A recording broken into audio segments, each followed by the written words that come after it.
Hello, everyone. Welcome to Capes and Lunatics, our new podcast. Me and my friends are putting on. This is Phil, and you're probably wondering why just me, because this is another interview, and I'm here with a very special guest. If you've listened to the Enough Said podcast, you've heard me talk to this gentleman before, but please welcome back Mr. Cory Andrews. Hey, here I Hey. am. Here I am. I Yeah. was waiting for the applause. I was waiting for the crowd to cheer, but it's just you and me, I guess. Yeah, I'll have to bring a crowd next time. No live audience. We'll save that for the next time. Yes. But Next time I'll bring the live audience, and we can all sit in my studio, and it'll be great. I was gonna say you have a lot more fans than I do, but We'll cheer for you, Phil. no, oh no, we're here for you. No, I wanted to talk to you again just because I loved our last talk. Yeah, you're a big Marvel fan. I'm a big Marvel fan, but I finally sat down. I read the first season of Renato Jones. I even picked up the first issue of season two, and it's great. I'm glad I read it. I'm glad I read these 6 issues all together because if I would have had to wait between season one and season two, it would have went crazy. Yeah, I mean, really, the first issue of this season two is like it directly connects to the last issue of season one. So it was. You know, originally there was a time when maybe it was only ever going to be 5 or 6 issues, and that was what it was going to be. But when I decided to expand it, oh, hold on, I've got a live auction in my background here. When I decided to expand it to 2 seasons, Mm-hmm. I moved kind of. I took kind of the finale of season one and made it the premiere of season two as just kind of a choice. I thought that might be an interesting thing to do and parse out the story. So we'll see how people respond to it. So far, it's been pretty good. Had some good response. It just came out a couple days ago, so it's been fun for me. We'll see how people like it. Oh, it's excellent. I love it, and yeah, part of me is so happy because I'm like, oh, great, and like a great book, and I want to pick it up. And season two, is that going to be another 5 issues? Yeah, that's the plan. 5 issues. Yep. Okay, and is there? Would you go past it? Would you do a season three? I'll probably know closer to Okay. closer to the time season two ends. That's kind of what happened with season one. Again, I was only gonna maybe do a one season story, one arc, and I got really into it and got carried away, and I just needed more time and wanted more time with the character and the world, and I wanted to do more things with it. So we'll see how we'll see how it works. The Mm-hmm. interesting thing about Image is that it's kind of just all up to me, so I can just kind of decide as I go whether I want to keep going or not, or it's that's an interesting part of the creator owned paradigm is having that choice and having that choice kind of free to you at all times. So we'll see.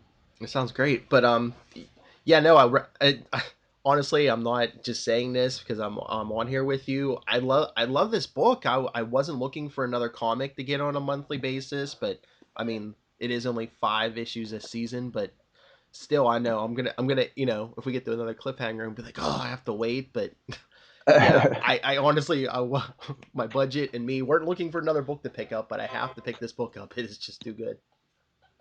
Yeah, no, I hear that. It's like comics these days is so expensive, so Hmm. you really have to your choices are you know important. So the weird thing about today's market is there's so many books coming out from all the publishers. Like Hmm. there's just really a glut of product.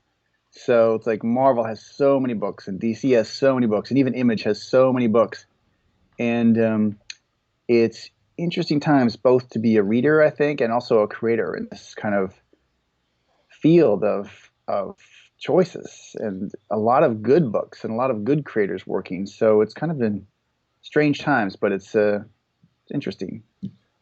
Well, not sidetrack us too much, but like you work in TV also. I mean, is this like the golden age? Like, there's so much like superheroes on TV and then the movies, and there's like more coming. Are we gonna hit like a limit, Yeah. or are we just gonna like, you can turn on your TV any time of the day, and there's gonna be, some kind of form of superheroes on there? Yeah, I just finished directing 2 episodes of a show called The Van Helsing for Sci-Fi Channel. It's a season two. I wasn't on season one, but I did 2 episodes of season 2, and that'll start coming out in the fall, I think. But in TV too, there's just an incredible amount of content. It's again interesting times where so much content is being created. You just cannot ingest it all as a reader or a viewer. There's just too much of it, and there's a lot of good content that people will talk about, and it's like either maybe it's a book or a TV show, and it's like, oh, I really want to read that or I want to watch that.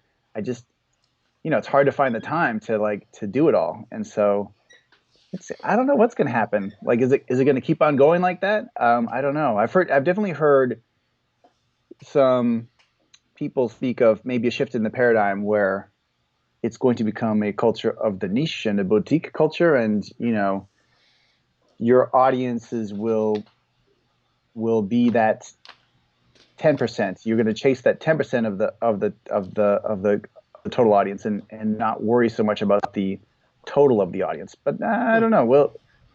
We will see how it all pans out. But it's the same problem in comics and the same problem in TV, and it's not a bad problem. It's just an interesting problem. Yes. I mean, there's just like so many platforms, even like just like there's more platforms being created every day. And Yeah. would you? Yeah. I'm sure you probably wouldn't turn this down, but would you like to do like a Renato Jones as like a TV show or a movie or? Yeah, given the right circumstances. I've already turned down a couple um, opportunities. They just weren't the right fit for the character. So, I didn't create the character to become something else, but Mm-hmm. it definitely could exist in another medium. So, if the opportunity is right and the time is right, yeah, that might be really fun to do. It's kind of uh, I think he's a fun character to unleash on an unsuspecting audience. Yeah. It would be interesting to see him like kind of in a more broadband spectrum, like on your TV or something like that. Yeah, I think that we're living in interesting times. There are people who would like gobble this up in some kind of either live action or some animation, something. Yeah, yeah. I wasn't even gonna take this. All right. No, I know what I did want to ask you is like let's start at the beginning. How did you come up with the idea for the character? Well, he was a character that's kind of been bouncing around in my head in different forms for a long time, Mm-hmm. and he's kind of morphed over the years into what he is. But also, it was more of a decision to do a creator-owned book, um, and then go from there. So just to back up, I always have a file of ideas and concepts, and I've generated like um, dozens of TV, dozens and dozens of TV pitches. I've written numerous screenplays. I've created pitches for numerous comic book characters. Like part of the fun of it all is that first initial ideating. So I always have a folder of ideas and concepts that I always am waiting to unleash. It's more a sense of the time involved to do any of it is the biggest hurdle. So I've never worried about like, whoa, what's that next idea going to be? It's more just like, what is my time going to be? What is my life going to be? And I decided I wanted to do a creator-owned book. It was the right time. I'd always meant to do a creator-owned project. Initially, I thought my life would be all comic books, do a mainstream book, do a creator-owned book, go back to a mainstream book, do a creator-owned book, and kind of ride that back and forth of it. And what happened is, as I got more involved in film and directing, it became do a mainstream book, oh, go do a film project. Do a mainstream book, oh, go do a film project. And it got to a point where, after Iron Fist, I had it had been so long since I promised myself I'd be doing these creative books. I just was like, it was just time. It was like I have run out of excuses. Like I just need to do this now because that was my original intention. And so I just decided to do a book. And when I decided to do a book, I just opened up a sketchbook and started drawing and concepting, and whatever came out of me on that page, which was both a summation of a few different ideas and screenplays I had written, as well as just however I was feeling in the time. That's what Renato Jones turned into. And part of the question I had for myself at the beginning was, you know, um, who are the bad guys going to be in this book? And it's always felt less and less real to me that someone needs to grow or become a superhuman in order to stop a bank robber or a jewel Mm. thief. And in today's world, if you look at the villains, who are the villains in today's world? Well, it's either terrorists or it's corporations or it's the super rich. And I just thought there's been so many terrorist projects. It's maybe it's going to be evil corporations or evil rich people, and I just thought it might be more fun to punch an evil rich person in the face than to punch Pepsi in the face or something like that. You know? Hmm. I mean, yeah, because I mean, you can go out there with that, but also, you could tell. I mean, you get some inspiration from like news and current events. I mean, even if you twist them to suit your story, but there are some current events, you know, influence some of your stories, right? Definitely, 1,000%. I mean, I that's think kind after of this I think latest art. issue, we could tell. Yeah. Yeah, I mean, art is my take is the best art is not a and some people will probably saying I'm doing the opposite, but I think that the best art is not one that preaches at people. The best art just like takes whatever's happening in the world today, and it's just one person's response to it. And so this is just the world we live in, like this is just where we are. And I just decided to run with it. And there's so many. I mean, every day there's so many stories about kind of rich people doing horrible things to each other or to the world. It's just a never Hmm. ending pool of inspiration to draw from. But in the middle of that, I thought, wouldn't it be interesting to deal with some? I mean, the thing about wealth is it's the thing right now. It is kind of a plague of evil on the world where the super elite are growing so wealthy, so powerful, and controlling so much of the world. And it's an evil I think we can all recognize on some level. Yet it's also this thing that on another level we all kind of wish we had and would aspire to in some way. So I wanted a hero that both um, could battle against this kind of not wealth itself, but evil that hides behind wealth, but Hmm. also live in that world and both enjoy it but feel horrible about it. So it's kind of this contrast and this dichotomy that I wanted to invest in. Oh yeah, I mean, you've definitely accomplished that mission because you could tell he's like a conflicted character, but there's like a you read the story, it's like a secret thrill and stuff, and Yeah, I could gush about this book all day, but yeah, no, it's really good. But yeah, it's not like all I mean, completely real world because like I know I was thinking, oh, is he's just gonna battle like all non-powered people, and you kind of sneak some. I don't want to say superpowers in there, but like the very first issue, you have the guy with the wristwatch, and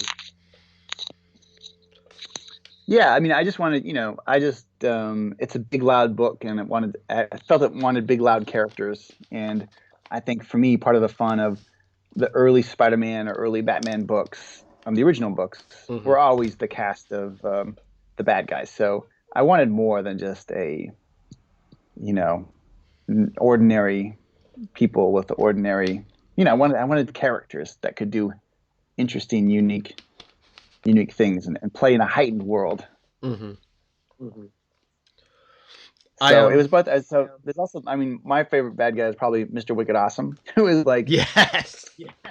my kind of response to this strange fixation that we've have now with our pop culture heroes. Like Mm-hmm. now, maybe Superman is, he's not the most famous, well-known character amongst today's youth. Maybe he's not the one that has had the hit movies lately. It's been, kind of snarky, jerky characters like Iron Man. And it's interesting to me that the world has changed in a way that kind of the snarky, entitled, super rich.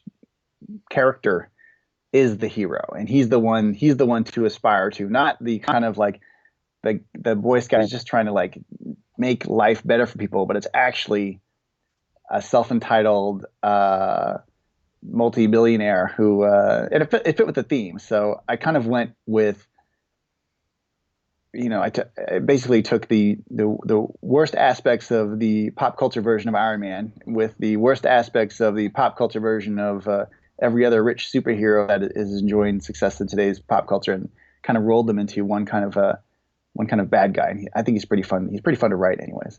Oh yeah, it looks like it. But yeah, you're like a lifelong Marvel fan like me. Did you ever think we'd see a day where Deadpool hit like the popularity he's hit with like the movies and everything? And did you see they're coming out? I guess they're Donald Glover's was he producing a Deadpool animated some kind of animated series? Yeah, I heard he's also writing. I think it's really cool. I mean, when I was a Hmm. kid, I always had so much love for these characters, and there were so many of them, and so many different subgenres within just the superhero genre, let Hmm. alone the medium of comic books. So it's interesting to see. I think what had to happen was there had to be a public base awareness of our core characters, like Spider-Man, Superman, Batman, to then enjoy the kind of like second tier characters, which were more like maybe Iron Man or Thor or whoever. Hmm. And then now, only now can the mainstream audience, do they have a base understanding of those core characters enough to enjoy now the Guardians of the Galaxy or the Deadpool, like kind of the subgenres within the main genre. That it's not straight superheroes. It's like either like mature content, craziness, or science fictiony superheroes. But I think Hmm.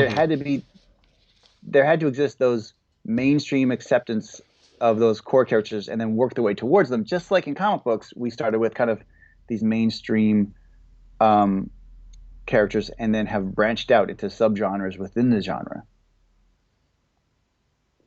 Yeah, exactly. It's just like all of a sudden a few like 10 years ago, my mother probably wouldn't have known who Iron Man was. Now she does. Yeah, right, totally. And he's like the most famous Marvel character right now. Him and Captain America. Yeah, but so like I said, I want to gush about this book, but I don't want to give stuff away because it's like such a Oh, treat. I think we talk about the entire first season with spoilers and everything, because it's been a year now Mm. since Hmm. that first season came out, and the trade was released in January. So that's months. So I think we can talk about that freely. And then,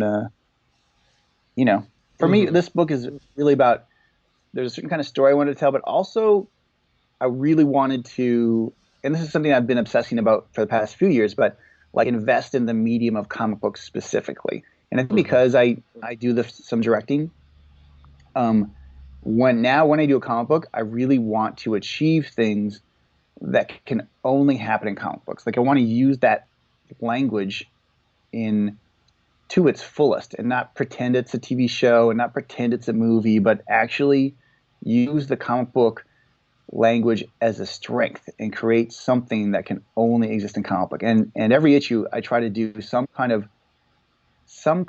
I deliberately try to do some kind of thing, whatever that is, that can only happen in a comic book. I could tell, and I just love that you have such a love for the medium, and I don't know if it's the art or the writing or your writing or both, but I just, especially in that first season, I was getting like a Frank Miller vibe, like Dark Knight Returns, Daredevil, uh, just those gritty stories that I love. Yeah, no, he's definitely one of the guys I grew up really admiring, as well as the other writer artists like Steranko Yes. or Chaikin or Simonson or Will Eisner, or just my my favorite guys have always been, I love a lot of different people, a lot of different creators, both writers and artists, but my favorite have always just been the writer artist. And I think it's just a different feel to a book when it's a writer and the artist that share the same brain. And sometimes you can have a collaboration that gets close, like you know, um, Chris Claremont and John Byrne, or say Matt Fraction and David Aja, or sometimes there's a collaboration where they almost share the same brain and it feels really cohesive. But when it's the same person doing it from the start, that cohesiveness is a given. Then it just becomes about the quality. So it's Hmm. that's always something I've aspired to is doing the two jobs at the same time. And I mean, you could just see like your love for the character because, well, one, you created him from scratch, so it's like your baby, but also, you're not saddled with all the like decades of continuity, and you don't have to run it past really like an editor or like a bigger company entity. So, I mean, basically, what Image just lets you, it's your dream, run with it. Yeah, yeah, it's your book, your characters. You can do whatever you want, basically. I mean, yeah. I will say that I hired myself an editor. I enjoy working with editors. I think a good editor is Hmm.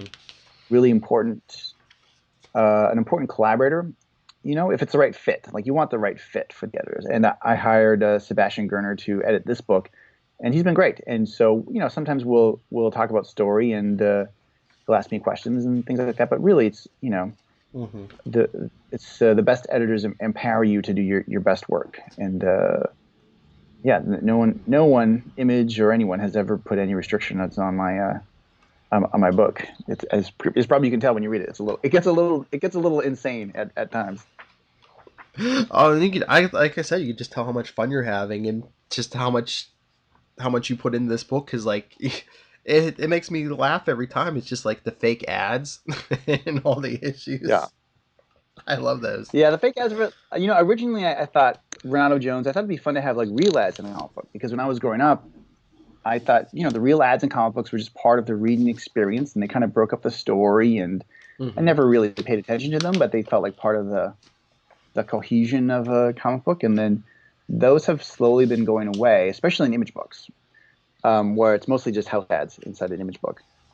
But I thought I wanted real ads again, so I thought I would start to approach real businesses to get those ads. But as it came down to it, I also thought, oh, wouldn't it be actually more fun if I just made those ads and made those ads part of the reading experience, just like in a movie like RoboCop, or I used to get this magazine in art school called Adbusters, which would do a lot of fake ads, and I always really enjoyed that thing. And I like to mess around with photo manipulation and Photoshop, and it felt in graphic design, and it just felt like natural to just like do some of that. And what I found was by issue 5 in that first season, I think I found a way to use those ads more as part of the storytelling and paste the right ad in the right place, and and make it mean something. So more than just breaking up the story with a funny thing, but like actually underlining the story as it goes. And I have two ads in the season 2, issue 1, that are about uh, autocracy and the oligarchs, and and how that connects to the world of the super rich, and in today's world. But yeah, like I said, just Yeah. from beginning to end, it's just you could tell the love you. I mean, well, of course, I mean, it's your character. It's for it's all you. Created, written, drawn, colored, and owned. So Yeah. it's. I mean, Here's another hmm. thing. Another thing that's interesting about what my weird life is that I do these. I started directing TV a little bit, maybe a little over a year ago, and it's been actually really fun. It reminds me of penciling comic books in a good way, so directly. It's really weird. I feel Hmm. like exactly where I used to be when I first broke into comic books in the world of the television, but it's a world of collaboration, and a world of compromise, and a world of like convincing the machine to do the thing that you want it to do. And I really like it a lot. But it also makes, when I come back and do a comic book, I sense the freedom that comic books give you so much. I recognize it so much that when I go into my studio in the comic book world, it's just like whatever I want, and you really feel that change.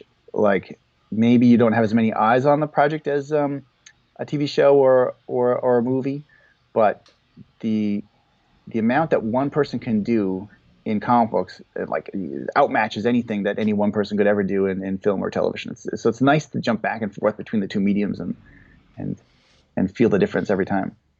Well, it's like even just, I mean, the story's one thing, but I mean, just the visuals. I mean, on probably, the simplest, well, not simple, but like the littlest effect on TV, it probably takes so much time and money and effort. Comic book, it's just you, your hands, your mind, and you can Yeah, have totally. like It's the most fast. cosmic fit. Yeah. Yeah, it's fast, nimble, and there's an argument to be made that um, there's a correlation between speed and creativity.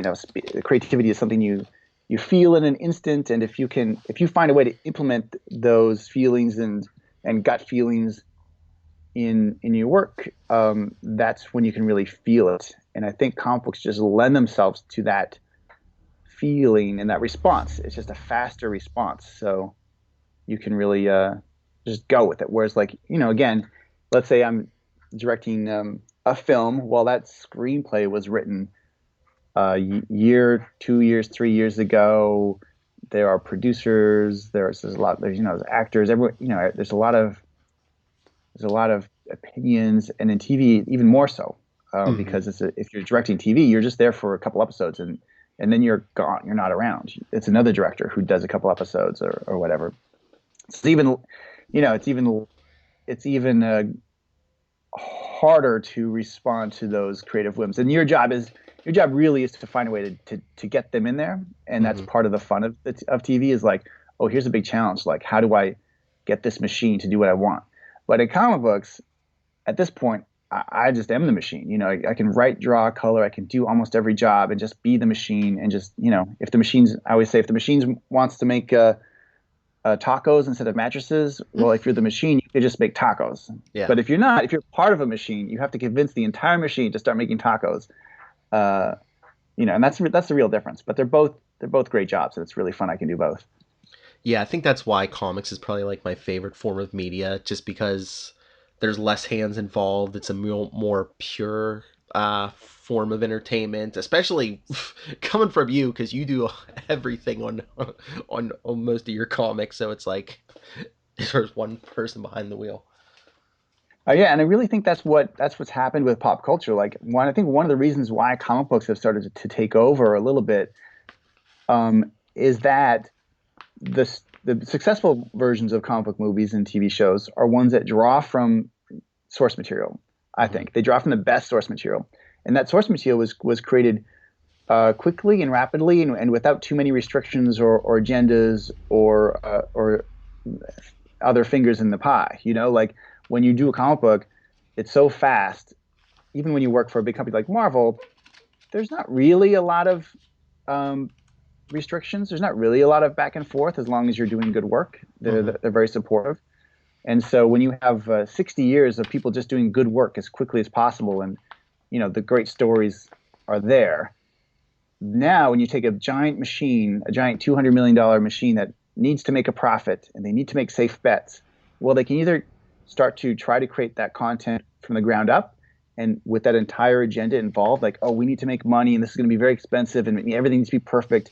And it really creates these dull, boring, old, hampered down scripts that don't really work because everyone's too afraid to take chances. Or with the comic projects, oftentimes they'll go back and say, "Oh, this was a great series. Let's take our $200 million machine and fuel it with this story that was created on the fly by a talented writer and a talented artist, and just use that. And we'll take that $200 million slow machine and just infuse it with this fast, creative storytelling." And I think that's part of the reason why comic books have fueled so much of pop culture now, because they were created with that speed and creativity in a way that things that are original, it's harder to do these days. Harder to create like screenplays or even TV less so because TV's catching up. But it's hard to create those things with that sense of speed and energy and nimbleness that the comic books inherently have. Yeah, and like we were saying, I mean, there's Marvel and DC stuff. I mean, there's decades of content they can pull from, and they know what was popular, what wasn't popular, in the printed form. So hey, let's take the Yeah, best of that and mix and match it and make movies, TV.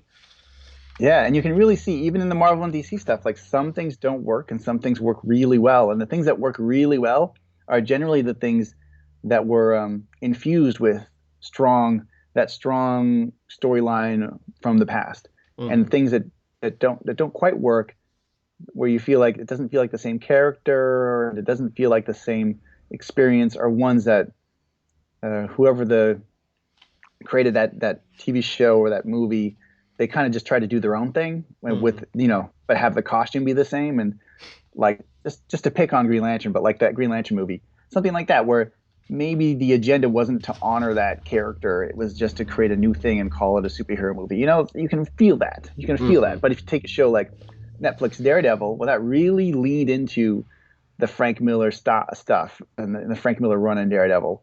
And you can feel that in the product. Like you can feel that there's some kind of substance there. It's not like a whole cloth reinvention of the character. Oh yeah. Did you? We hadn't talked since Iron Fist came out. Have you watched the whole Iron Fist run, the first season? I have not. I've been waiting. What's funny is it came out during when I was in pre-production on Van Helsing, and I just could never find time to even watch a single episode. Hmm. Yet during pre-production, I ended up working for a day or two with Brett Chan, who was the stunt coordinator and second unit director of Iron Fist, because he's a local stunt coordinator here in Vancouver, Hmm. and he was helping out. He was filling in for our normal stunt coordinator on Van Helsing doing some scouting. And he was really cool, and I got a chance to talk to him all about it.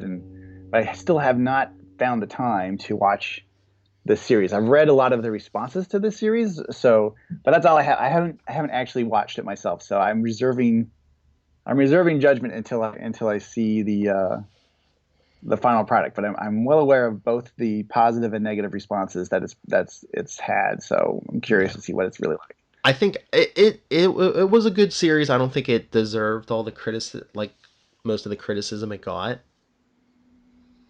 I I don't know. I don't know if people were expecting something else, but yeah, I think people were just looking to find that first crack in Marvel's armor, at least on the Netflix side. And I don't. It wasn't as bad as a lot of these reviewers are making it out to be. But but you have to hurry up and watch it. Defenders is coming, I think, in August already.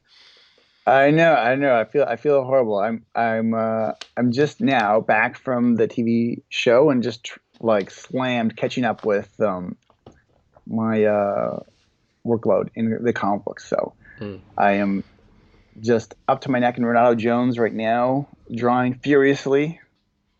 Um, and it's really fun. It's fun to be on like the I season one felt like I was climbing a mountain a little bit. Like everything was new and creating all these new characters, new situations, and it was like, it was work. It was fun work, but it was still work to get up to the top of the mountain. And now on the back half, I feel like season two is really the it's directly related to season one in a way that it feels like I'm coming down the mountain, and I feel like I'm picking up speed, and that's it's fun to be like to just deal with the momentum and try not to trip myself up on the way down, rather than like setting my hooks in and climbing up. Hmm. But yeah, I just I'll let you go in a little bit because yes, you are a busy man. But I just wanted to say, I mean, you know what really hit me was that little essay you put at the end of the very first issue of season one, and I saw it. It looked like you got a response in the uh, letters pages in the back, which me and my friends like letter pages too. I have one friend. I might get him to read this book just because he loves letter pages. Yeah, I grew up loving letters pages too. Like I grew up when I would read John Byrne's Next Men or Frank Miller's Sin City or the Marvel books or whatever. Like I always thought ads and letters pages, they were all part of that experience. Hmm. And this was the first time I've really had a letters page, Hmm. and I tried to really run with it. And that essay I wrote was really, to be completely honest, I had a different essay I wrote at first that was not. I wrote it and it didn't feel. It was a little more tonally. It was a little more dark. It was a little more angry, or not angry, but a little more. I don't know. Aggressive. Aggressive. It was more aggressive, and the book is so aggressive. It just felt weird. It felt like a hat on a hat. And right before the book went to press, I was like, I got to rewrite this. This doesn't even. I don't even feel this. It didn't feel true. And so I just wrote something more about how I feel about creating conflicts themselves, and less about the subject matter. Less about the because the subject of the book is just the story, and the story is not. I don't want to preach to people. It's not that kind of a book. It's a fun action adventure in kind of a modern noir. It's about a Hmm. guy who has a knife stuck to his gun. It's like it's like a fun book. And it was just always meant to be just a fun experience for me. And that first essay I wrote wasn't fun, and it didn't feel real. So I quickly rewrote that other thing, and I was happy to hear that people found some inspiration in it, because I think art, the very purpose of art is only to inspire more art. And Hmm. if I feel like I can do that even in an essay, if someone's like, "Hey, you got me drawing something today," then I feel like, oh, that was a successful endeavor. Yeah, I mean, if you, I mean, it really, I think it's so good. After we hang up, if you don't mind, I would like to read it, so anyone Yeah, listening to this could, hear this. It's yeah, man, yeah, totally, I totally. because you talk about you're kind of directed toward being a comic book creator, but I think any creative person this would strike a chord with. Yeah, well, creativity is transcendent across the mediums, for Yes. sure. I can read it for you. Want me to read it right now? Oh, sure. I didn't know if you had it in front of you. Here, I can grab it. Oh, nice. I In have your voice, trade yes. Please. a trade around here. Okay, here's my little spoken word poem for the day. Um, so you want to be a comic book creator in a world of remakes and remixes, reimaginings and reboots. You have your own ideas. Redoing isn't doing enough. Reworking isn't working for you. So create. Create with fire and blood. Spit into the sky and burst something new. You're not chasing money or fame. You're chasing life. Likes and retweets in a sea of social media sludge. A programmer's trick to make you think you matter. Well, let me tell you something, friend. You matter. What you have to say matters. What's in you matters. So let it out. Create. Shore yourself up against a storm to come, because they will come for you when you dare to matter. Those too afraid to live their dreams will try to kill yours, to make things even, a blood sacrifice to false gods. But as they tear your pages apart, remember to smile. It's not your dreams in their filthy hands, it's simply paper. And you have so much more to say, so much more than they can ever tear away. Keep creating. Create until you build a pile of life so high the dead can't reach you. I'll meet you there. Wait for me, will you? I just have a few things to do.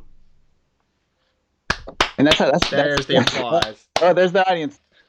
That's really how I feel about creating. It's this energy that you need to allow yourself to act on, and there's going to be 1,000 reasons not to, and 1,000 voices not to.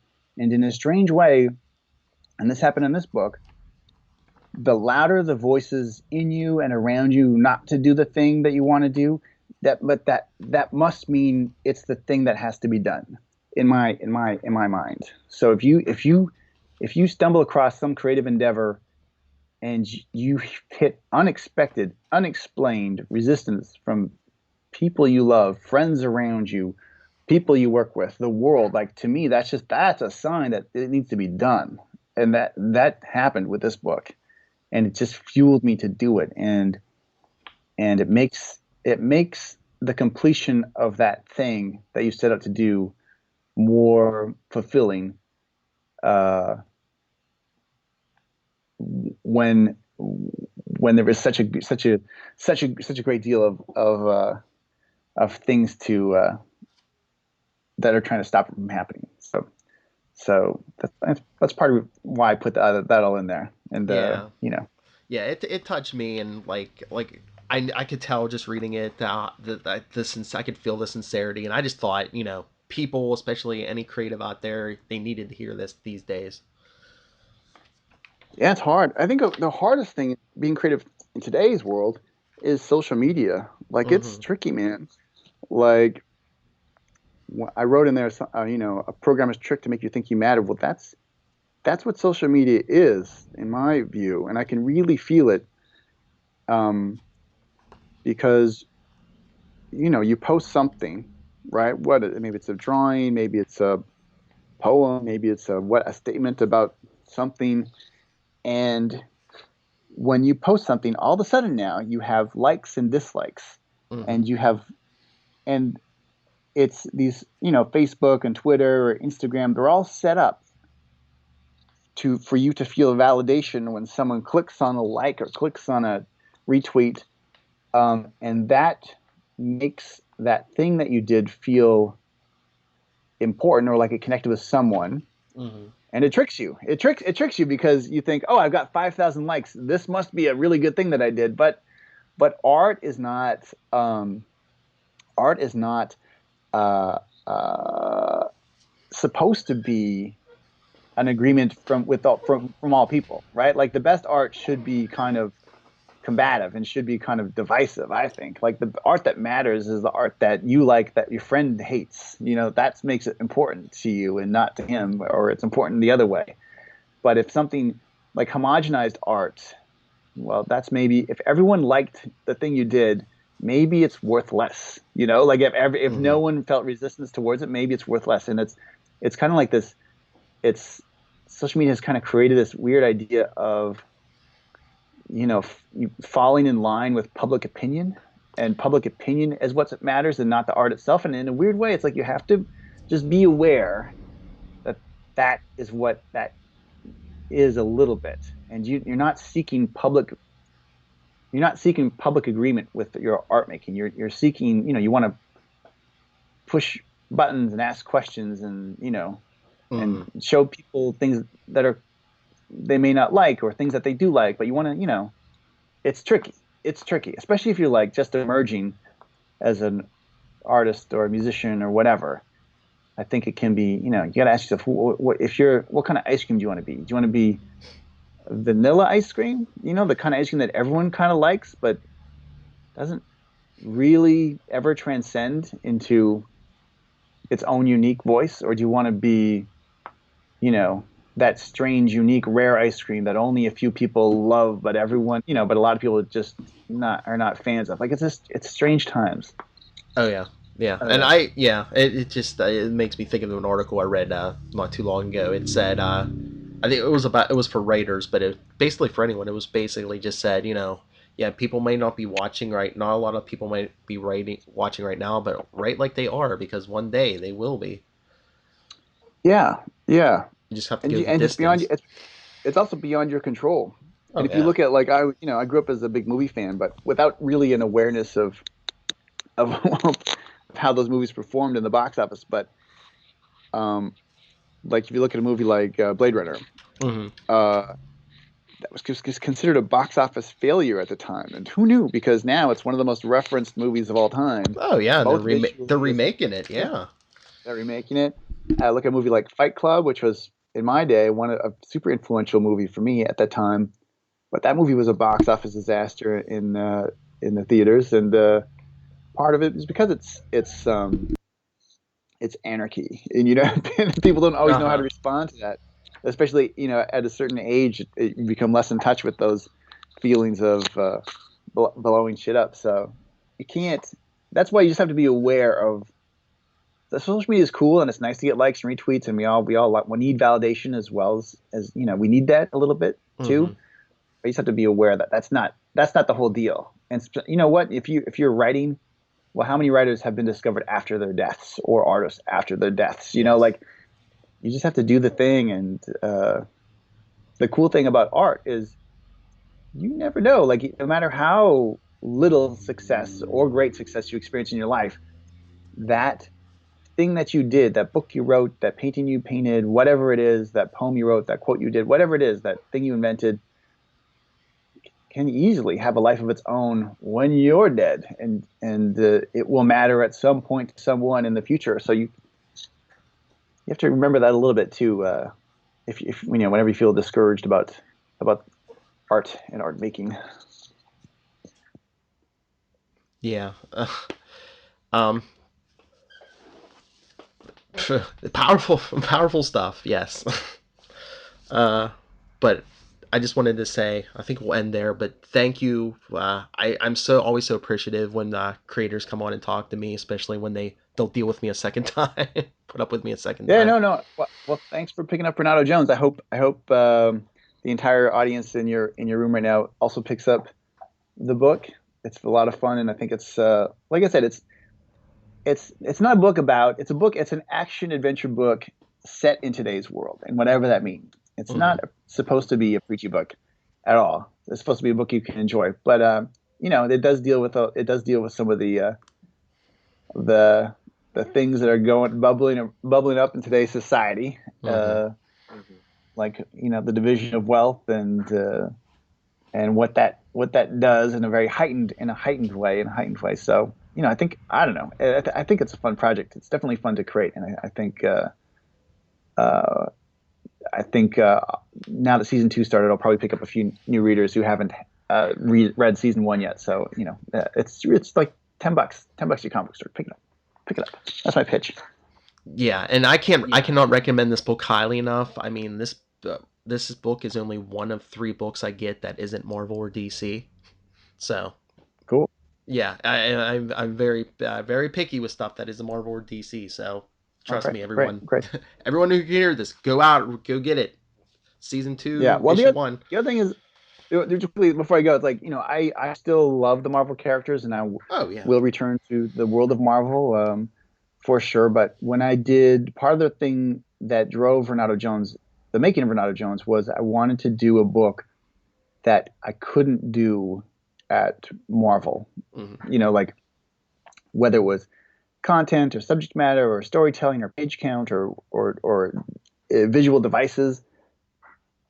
I was looking for things to do that I couldn't do at Marvel. So I think it's a good it's I love the Marvel books uh, too, and I think this is a great uh, pairing Mm-hmm. with my Marvel work, because it's like there're just some things there that I could never do at Marvel, but I can do at Image with a creator on books. So Yeah, because so check it out. everyone, this story is so good just because you can tell it's a labor of love. I mean, like we said, everything, the writing, the art, it's all Kari. So please pick it up. And like I was saying, thank you for putting up with me a second time. And this is gonna go up on our new podcast. Me and my friends are doing. Well, we're gonna be reviewing comics and TV and basically whatever we want. So please, anytime you have anything to promote, even if it's like TV, please think of us. And even if you can't join us, Kari, just drop me a note. Be like, hey, can you mention Renato Jones new issues out, or this show's on, or Yeah, no, that's awesome. That's awesome, and good luck on the new podcast. I think it's I love the podcast medium. I think it's the kind of like long form one-on-one or three-on-one or whatever that is, that long form kind of intimate interview experience is something that is kind of has went away for a long time, and now it's coming back, and it's I think it's a different experience than just kind of a catchphrasey Entertainment Tonight news pop show, or even like a public forum. It's like I think there's something that's inherently more interesting about the podcast medium. and a mention of us in a uh, Renato Jones letter page wouldn't hurt either. There you go. There you go. Oh, Done. all right, everyone. Once again, the great Cory Andrews. There's the applause. All All right. right. All right. You gotta get your Foley guy to like just add in some crowds cheering, maybe from a big rally or something behind you. Yes. That'd be great. All right. All right. All right, man. Thanks. Oh, Thanks. oh, Thanks oh! for the. Before you Yeah. leave, do you want to promote any social media or any projects you're doing now? Any other Um. projects? Oh yeah. Well, here's the new. So in my new found genre of wealth, I've also got a book that I did with some good friends of mine, Troy Nixie and Dave McCaig, for Dark Horse randomly. That is also about wealth. It's about a sociopathic um, billionaire who controls his city and protects it from evil. Kind of a It's kind of a reverse of Renato Jones, where in Renato Jones it's like a man who pretends to be rich, and so Hmm. he can judge the super rich for whatever evil they've done. And this book, it's called The Black Sinister, and it gets collected this month from Dark Horse in a hardcover. It was featured in Dark Horse Presents. It's about uh, an evil psychopath billionaire who thinks he's doing good for people, but is not, and is failing completely. But it's it's I've heard it described to me as Dr. Seuss meets David Lynch meets Batman. So check it out. It's called Black Sinister. And check it out, on my social medias are just my name, Cory Andrews. So whether it's Facebook or Twitter or Instagram, check all that stuff out. But yeah, good stuff coming from this guy, everyone. So please check it out. And Kari, again, thank you again for once again Yeah. joining me again for a second time. Yeah, Uh, let's do it again. oh, Let's do it again please. after maybe after season 2 wraps up. We'll have a recap. Oh, nice. Yes, definitely. Maybe I can convince some of my other co-hosts to read this. They have to read this. Then maybe we'll get a Perfect. group or something. All right. Thank you so much. I know you're a busy man, but All right. all Back right. to the drawing board. Yes. Thank All right. you. Okay. Bye. Thanks, Phil. Bye.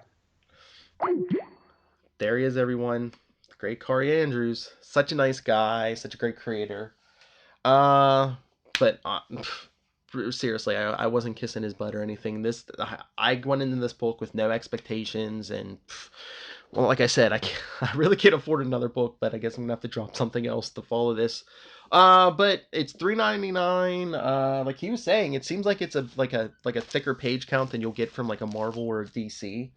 Um, and each season's only 5 issues, so right now the issue 1 of season 2 just came out, so really you're only up to 6 issues, and like you said, the trade of season 1's out. I think that's an even more I don't want to say cheaper, but a more economic way to get season 1. So yeah, I mean, the price is right. Go get it. Great story. Trust me, you're not gonna. There's action. There's reflections of real world events. But check it out, and hopefully, yeah, we'll talk to Kari again when season 2 wraps up and do her quick recap. Um, but anyway, let us know if you read this story. Let me know what you think of it, or what you thought of the interview, or even our new podcast here. And you say, how can you do that? Well, please email us, capesandlunatics@gmail.com. On Facebook, we're facebook.com/capesandlunatics. Our Twitter is @capeslunatics. Instagram is Capes and Lunatics. And our Pinterest is Capes and Lunatics Podcast. And remember, you can always leave your live to you, and we'll play it back. Voicemail feedback 614-382-2737. That's 614-38 capes, and all we ask is keep it clean so we can play it on the podcast. All right. um and do you like the interviews? I know I like doing them, and I think we'll have more interviews with other people, probably other hosts. So just keep downloading, and we'll keep pumping them out. Thanks again for joining us.